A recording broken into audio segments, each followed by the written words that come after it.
12 жасқа толған балаларға арналған.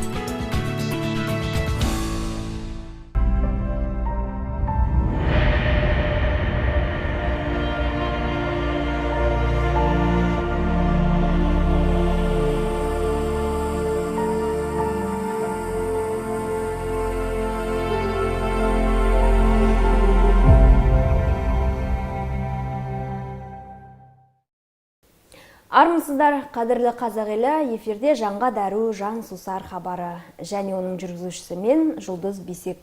Бүгінгі біздің студиямыздың қонағы ақын, мұғалім Салтанат Жұмабек қызы. Хош келдіңіз, Салтанат. Хош көрдік. Көңіл күйіңіз қалай? Көңіл күйіміз осы күздің жылы жаймақ шуақты күніндей. Бәрекелді, тамаша. Денсаулығыңыз бәрі өте жақсы ғой. Шүкір, бәрі орынды, қалыпты десек болады. Тамаша, ендеше сұхбатымызды бастайық. Сіздің өмір баяныңызды оқып отырсам, сіз Алматы облысында дүниеге келіп, сол Алматыдағы іргелі ірі оқу орындарынан білім алыпсыз. Біздің Тараз шаһарында қайдан жүрсіз? Енді жаңа таныстырып жатсыз ғой, ақын, мұғалім деп. Ең алдымен әйел баласы болған соң, бірінші қыз баласының ата-анасының өрісін кеңейтіп, жаңа өзі бой жеткен шақтан үлкен өмірге аттанғандағы өзінің құтты мекені, отбасын құрып, ең алдымен осы жаққа қоныс аударуымызға себеп болған, ол ең бірінші. Сол отбасылық, тұрмыстық жағдайымыз, тұрмысқа шыққам осы жаққа. Содан бері, қазір міне 2015 жылы Алматы қаласынан Тараз қаласына қоныс аударғанбыз. Қазіргі таңда тарихы терең, шежірелі Әулиеата өңірі, өзіміздің осы Тараз шаһарында тұрып жатқан жайымыз бар. Сондықтан мені анау жер жанаты Жетісудан тарихы терең Таразға алып келіп тұрған ең бірінші сол менің өмірлік жаңағы ең басты серігім. Тамаша. Бәрекелді. Демек сіз осы Тараз шаһарына келінсіз ғой? Дұрыс айтасыз. Өте қуаныштымыз.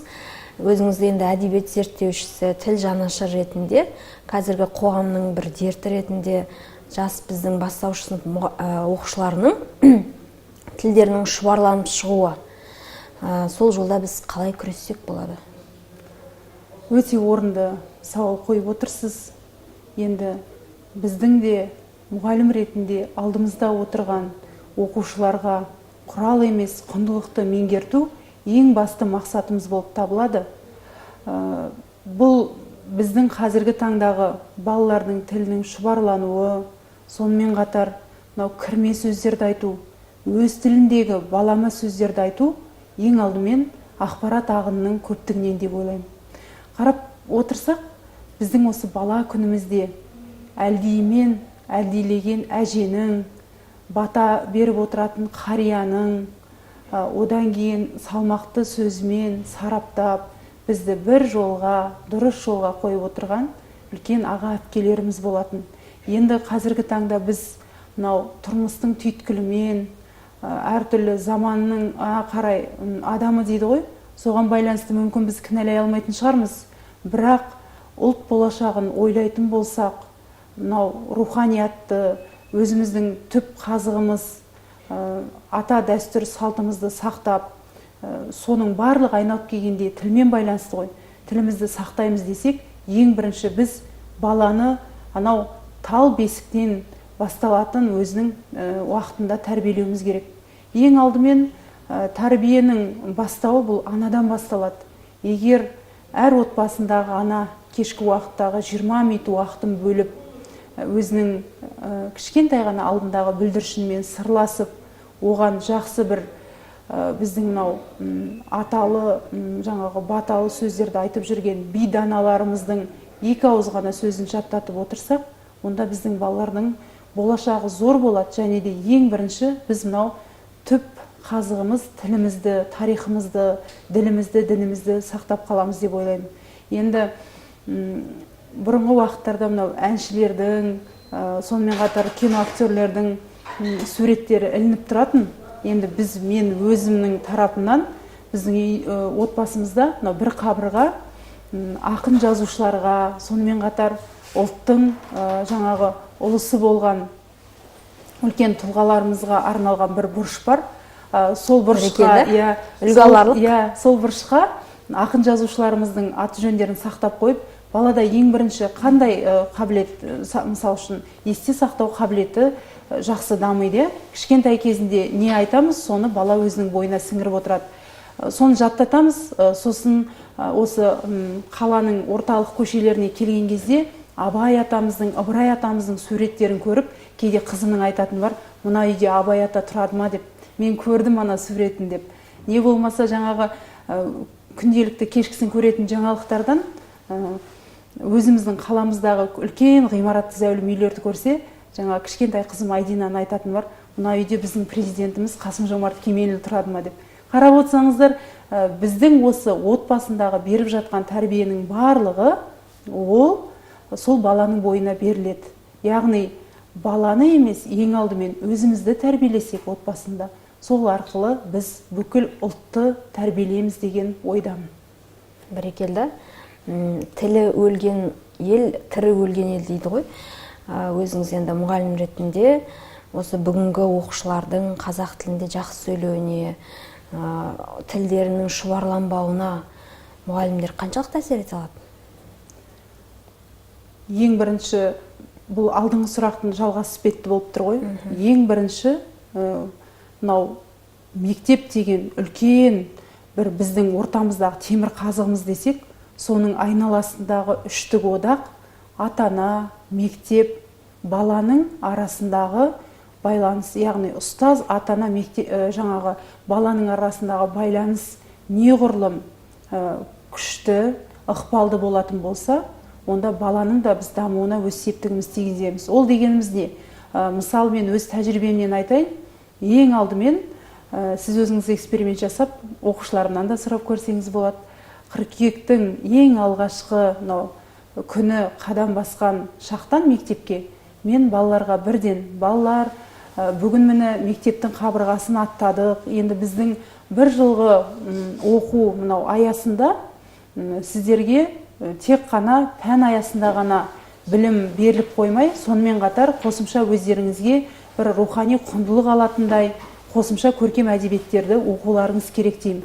Енді олар бала емес па? Біреу алады, ынтасы барлары кітапты алып оқиды, ынтасы жоқтар кейде оқымай жатады. Бірақ Бауыржан атамыздың өзі айтады ғой, тәртіпке бағынған ел құл болмайды деп. Сондықтан балаларға кейде сондай да бір әдіс қолдануға тура келеді.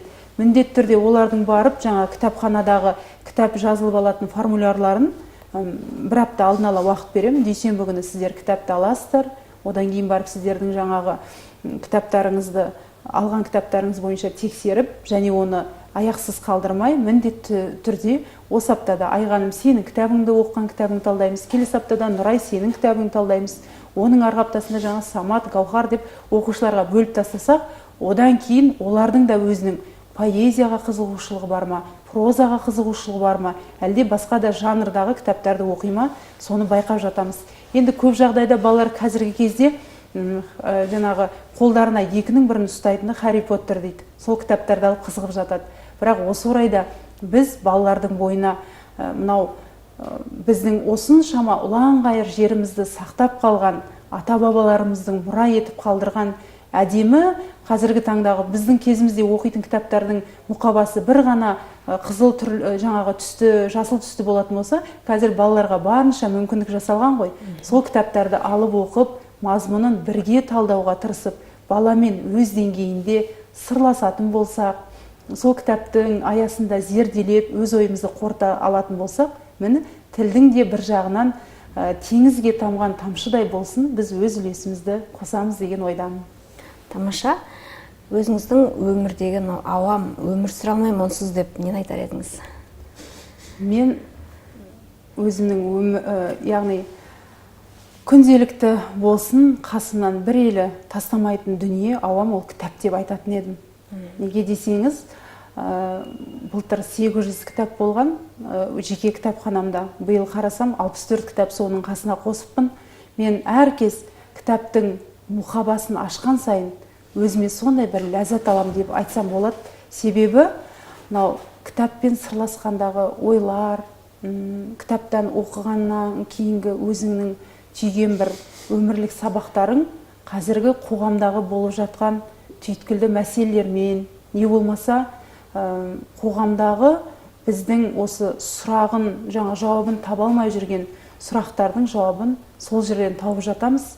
Сондықтан ең алдымен менің әркез қасымнан тастамайтын ең бірінші кітап, бұл алақандай ғана өзі бір кітап дүкенінен сатып алғам, Абайдың қара сөздері. Міндетті түрде күнделікті көңіл күйме байланысты болып жатқан түрлі оқиғалардың жауабын сол Абайдың кез келген қара сөзін оқып отырып табам десем болады. Және де мерекені ғана күтпей, одан өзге тысқары уақыттарда достарыма, рухани жанашырларыма, аға буын, аға әпкелеріме кітап сыйлауды дәстүрге айналдырғам. Және де менің кітапты қорек азық ететінімді ол кісілер де біледі. Ол кісілерді дәстүрге айналдырып, маған себепсіз кітап сыйлауға және қолтаңбасын қалдырып кітап сыйлауға ұмтылып отырады. Керемет дәстүр екен. Өлең деген тумайды жайшылықта, өлең деген тулайды қайшылықта деп Мұқағали атамыз айтпақшы. Сіздің өлеңдеріңіз қалай туады? Осы 8-9 сынып оқып жүрген кезде адамның балалық шақтан бір бозбалалық, бойжеткендік шаққа өтіп қалыптасатын кезде адам түрлі сезімдерді бойынан кешеді. Бірақ енді сол кездегі біздің ойларымыз, қарап отырсам, түрлі дүниелермен астасып, бір өзімізге сұрақ қойып, соның жауабын әртүрлі жазылған жаңағы дәйекті сөздерден, фразалардан, өлеңнен табамыз деп жатамыз. Қазір сіздің осы сауалыңызға байланысты жауап берсем, ең алғашқы өлеңімді осы Мұқағали атамыздың «Аққулар ұйықтағанда» деген поэмасынан оқығаннан кейін бір өзім жазып түрткен екем. Бірақ анам да, әкем де мұғалім болған соң, ол кісілерден енді тәртіптің адамдар ғой, былайша айтқанда. Бізді үнемі мұғалімнің қызы дұрыс жүру керек, тәртіпті болу керек, инабатты болу керек деп барлық жақсы қасиеттердің барлығын біздің бойымызға сіңіргісі келіп, сигнал беріп қойғаннан кейін өлең жазуды бір сәл ғана тырнақшаның ішінде деп айтайын, қылмыс санап, ұят санап тығып қоятын дәптеріме. Бәрі ұйықтап қалған кезде түнгі сағат 2-3-ке дейін ол кездегі өлеңдер өміршең өлең деп айта алмаймын, бірақ сонда да өзінің құндылығы бар өлеңдер болатын. Соның өзін тығып, жасырып, жастықтың арасына тығып, жаңағы қойлар мен қозылар жүретін жердегі бұрыштарға қораның тығып қоятынбыз. Бірақ кейін осы түрлі байқауларға мұғалімдерім жаңа шабытымды шыңдап, өлең жолдарының қате кеткен жерлерін түзетіп беріп жүргенде, ол кісілердің артқан сенімі арқылы мен өзімнен кәсіби жаңағы өз деңгейіндегі күнделікті талпынып, еңбектеніп жазатын ақын болмасам да, шабыты келген кезде, оңашада қалған кезде ойын сол кестелі сөзге түртіп отыратын ақын ретінде расымен байланыстырғаным бар. Сондықтан өлеңнің алғашқы туы осылай пайда болды десек. Тамаша. Өлең сен періште шығарсың, қайрылып келіп тұратын, өлмеуі үшін ішімде өкініші көп, бір ақын деп жанына елеусіз ақын апайымыз айтқандай. Сіз енді өзіңіздің өлеңді не үшін жазатыныңызды айттыңыз. Енді өлеңіңізден бізге оқып берсеңіз. Жақсы. Енді көп өлеңдердің ішінен жалпы өз көңіл күйге байланысты әртүрлі бір 2 шумақта болсын түртіп отырған екем. Соның 1-2 өлеңін сіздерге оқып берейін. Атам екен деген сол кездегі жазылған өлеңді тауып кеше мынау өзімнің қойын дәптеріме көшіріп қойдым. Жазира, дархан далам, суат болған, жетісу, жер жанаты, жұмақты ордам, өзіңнен өр бойыма жиып кеткен, қасиетің өміріме қуат болған, балдырған, бала шағым көктемедің, бал күнге куә болған көктерегің, арманға қанат байлап, алысқа ұшып, мен сенің тамырыңнан көктеп едім. Бұл енді балалық шақтың, бойжеткен шақтың өлеңдері деп айтуға болады. Оңашада ғой деген өлеңді оқып берейін. Сөзіне жарамсақтың көп алданып, жарытып, жақсы өлеңде жаза алмадық. Оңаша ойларыммен қалған шақта кестелі сөз келеді ажарланып. Сертіме берік болып, байламанық, сезімге берілемін ойға қалып, өлеңге ақтардым да жан сырымды, өзіме сауал қойдым айнан алып. Көңілде шертіледі күй даланың, ойға алып отты сөзін би бабаның. Адалдық ақ жолымен жүрсем екен, асыл сөзін тоқып ап сыйл адамның. Тамаша. Жалпы қазіргі қазақ поэзиясы туралы ойыңызды білсек, оқырмандарға қазір қандай өлеңдер өтімді деп ойлайсыз? Осы 2001-2000 жылдардың айналасында 2010 жылға дейін бір поэзияны оқыған адамды пір тұтып, өзімізге сондай сол кісінің аузына қарап қалатын кездер болатын. Ал қазіргі таңда поэзия бір қалыпты күйге түсті десек болады. Олай дейтін себебім, өлеңді жай ғана өрнек, ермек тұтпайтын, соны құдіретті сөз санайтын қазіргі жастардың буыны өте көп. Неге десеңіздер, енді мынау әлеуметтік желінің осы орайда жағымды, дұрыс жағын айтып кететін болсақ, қазір жастарымыз өзінің дауыс интонациясын қоюда, сонымен қатар көңіл күйін жеткізуде біздің мықты алып бәйтеректі ақындарымыздың өлеңдерін пайдаланып, өздерінің көңіл күйлерін жеткізіп жатады. Енді мен ең алғашқы мынау дипломдық жұмысымда қазіргі қазақ поэзиясының көркемдік тұтастығы деген тақырыпта үлкен бір зерттеу жұмысын жүргіздім. Сол кездің өзінде біздің тұрақты болып қалған Мұқағали атамыздан бастап, қазіргі кезде айтатын болсақ, Ақберен Елгезек, Ерлан Жүніс, прозада да, поэзияда да қалам сілтеп жүрген Бейбіт Сарбайдың шығармалары, Бақыт Беделхан, сонымен қатар Айнұр Төлеу, Танагөз Толқынқызының шығармаларын жастар сүйіп оқып, тек қана өздері ғана оқып қоймай, қазіргі таңда әлеуметтік желі арқылы таратып жүр. Сондықтан да қазіргі қазақ поэзиясындағы жақсы жағынан алшаң басып, алға қарай қадам басып жүрген ақын жазушылардың барлық шығармаларын қазіргі жастар оқиды десек болады. Неге десеңіздер, бұрын біз бұрынғы ескі идеологияның ұшқыны да болды ма, тек қана бір бағытта ғана жүріп, саған берілген ғана шығармаларды оқып отыратын. Ал қазіргі таңда жастардың танымы, ой өрісі, өзінің талғамы бөлек, олар ашық түрде өздері оқығысы келсе, маған алдымда отырған шәкірттерім, мен Жұлдыз Бейсектің осындай шығармаларын оқиым деп айтса, мен оған қарсылық таныта алмаймын. Себебі қазіргі жастардың да, 14 жастан жоғары балалардың барлығының өзінің талғамы қалыптасқан. Бәрекелді. Жалпы қандай тақырыпқа поэзияның аумағында айтсақ, қалай сілтенбей жатыр деп ойлайсыз? Қазіргі таңда қарап отырсаңыз, мектеп оқулықтарын ғана алып сонымен байланыстырып көрейік. Біз Қадыр атамыз бен Мұзафар атамыздың, Өтебай Тұрманжановтың шығармаларынан әрі аса алмай жатырмыз. Ол дегеніміз, қазір бізде балаларға арнап жазатын ақындар, балаларға арнап жазатын жазушылар жоқтың қасы. Неге десеңіз, балалардың енді сол бүлдіршіндердің, балбөбектердің деңгейінде мүмкін ойлау керек шығар. Бірақ кішкентай ғана санамақтан бастап өтірік өлеңге дейін қазіргі таңда танытып жазып жүретін жазушыларымыз да, ақындарымыз да бар. Бірақ олар мүмкін мемлекет тарапынан сұранысқа ие болмай тұрма дегенде ой тұрады. Неге десеңіз, біздің өлкемізден шыққан Шапағат Әбдірді қараңызшы, қандай мықты, өзін қырынан танытып жүрген біздің поэзияның өкілі.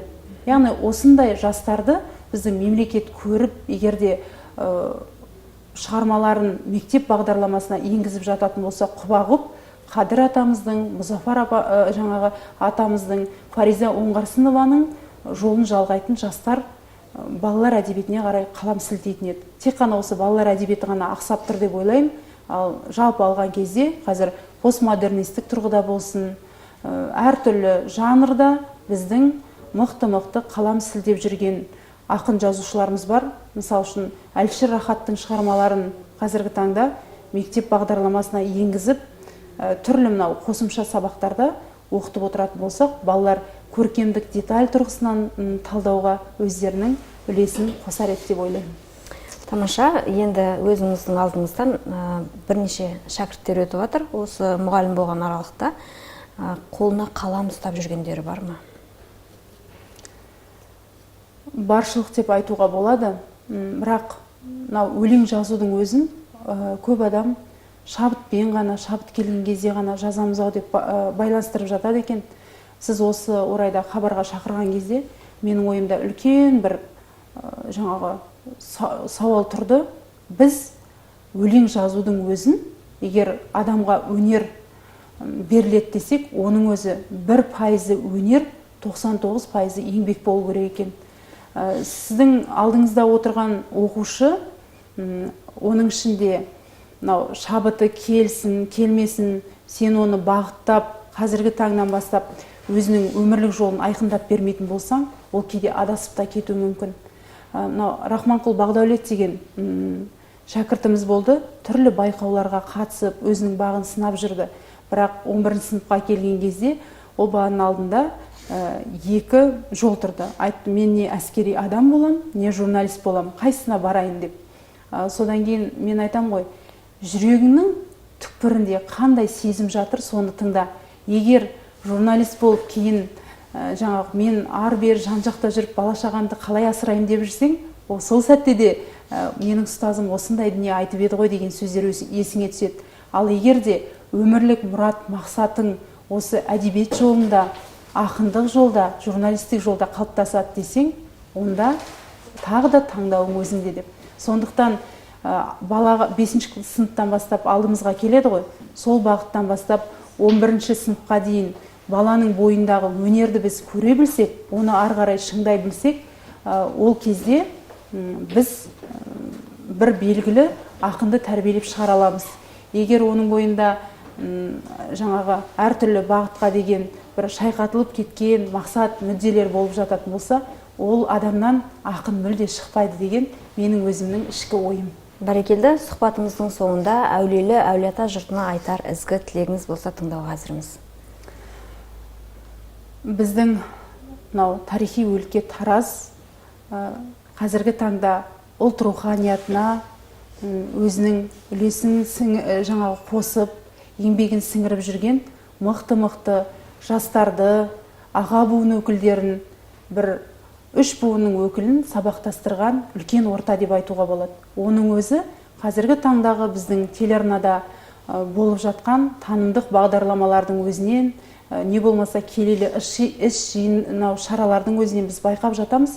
Сондықтан біздің ұлт руханиятына өзінің үлесін қосатын кішкентай ғана шаһардың өзінен үлкен алыптар, Шерхан атамыздың жолын жалғайтын үлкен ақындар, жазушылар, қоғам қайраткерлері шықсын деген тек қана ізгі өзімнің ниетім, тілегім бар. Біздің қазіргі таңдағы поэзияны, өнерді, өлеңді сүйетін жастарымыз ұлт руханиятының қаймақтары көбейе берсін деймін. Тамаша.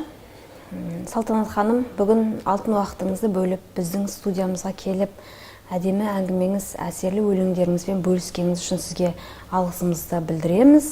Аман болыңыз, толағай табыстар тілейміз. Осымен ақын мұғалім Салтанат Жұмабек қызымен болған сұхбат тәмам. Қой үстіне боз торғай жұмыртқалаған бейбіт те тыныш заманда бақытты да бақуатты ғұмыр кешуімізді Раббым нәсіп еткей.